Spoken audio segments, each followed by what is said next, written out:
Why you keep going back to someone who keeps hurting you even when you know better. Have you ever looked at yourself and asked, why am I still here? Why do I keep going back to someone who has broken my heart more than once? You know they hurt you. You know they disappointed you. You know you deserve better.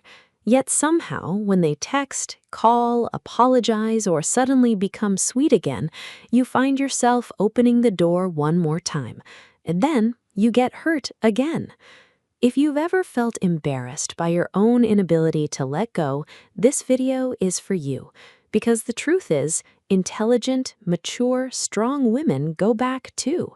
Not because they're weak, not because they're stupid, but because there are emotional reasons behind it that most people never talk about. Today, we're having a raw, honest conversation about why you keep returning to someone who keeps hurting you, even when every part of you knows better. And trust me, by the end of this video, you may finally understand yourself in a way you never have before. 1. You're not missing them, you're missing the good moments. Let's be brutally honest.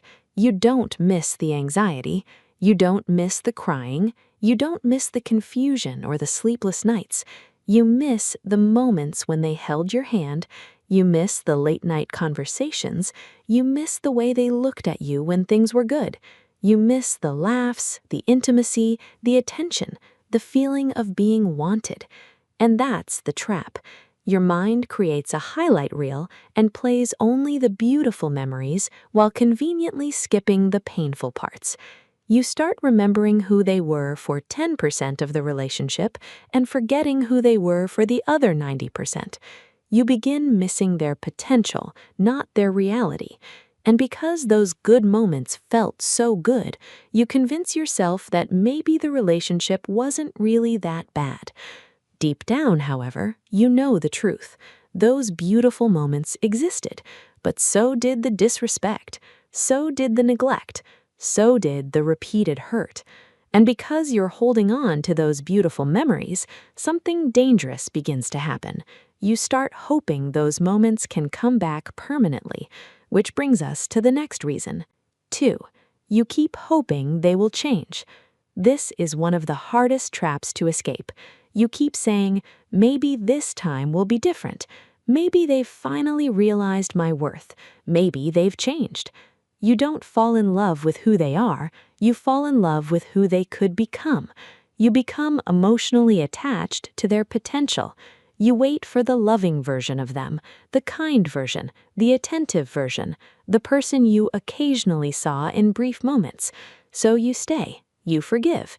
You give one more chance, and then another, and another, because hope can be addictive, especially when someone gives you just enough affection to keep you emotionally invested. But here's a painful truth every mature woman eventually learns. You cannot love someone into becoming who they refuse to be. You cannot heal someone who does not want healing. You cannot build a healthy relationship by loving their potential while suffering from their reality. People change because they decide to, not because you sacrificed yourself enough, not because you tolerated enough pain, not because you loved harder. And when you spend years waiting for someone to become who you need them to be, something slowly happens to you. You begin lowering your standards. You begin accepting things you once said you never would. Eventually, you start believing this is simply the love you're meant to have. And that's where the next reason comes in. 3. You're scared of starting over. Let's be honest. Sometimes you don't go back because they're amazing. You go back because starting over feels terrifying. The empty bed, the quiet nights, the loneliness, the unanswered question, what if I never find someone else?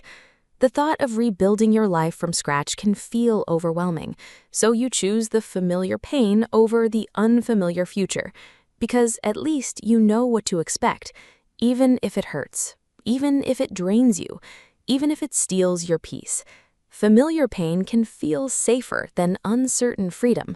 And this is why so many women return to relationships they know are damaging, not because they don't know better, but because they fear the discomfort that comes after leaving. However, here's what maturity teaches us. The loneliness of leaving eventually heals. The pain of staying often repeats itself. One gives you the possibility of peace, the other guarantees more suffering. Sometimes the person you're trying so hard not to lose is the very person standing between you and your peace. And the life waiting for you on the other side of letting go may be more beautiful than anything you've been desperately trying to hold on to. If this message spoke to your heart, I want you to remember this. You are not weak because you went back. You are human. You are not broken because you struggled to let go. You are emotionally attached to memories, hope, familiarity, and fear. But maturity is when you finally choose your peace over your attachment. Sometimes the most loving thing you can do for yourself is to stop returning to the place that keeps breaking you. And if you enjoy these raw, honest conversations about relationships, sex, healing, and maturity, don't forget to subscribe. Give this video a thumbs up and share it with another woman who may need this message today. Remember, missing someone doesn't always mean they belong in your life. Sometimes it simply means you're healing from what you wished they could have been.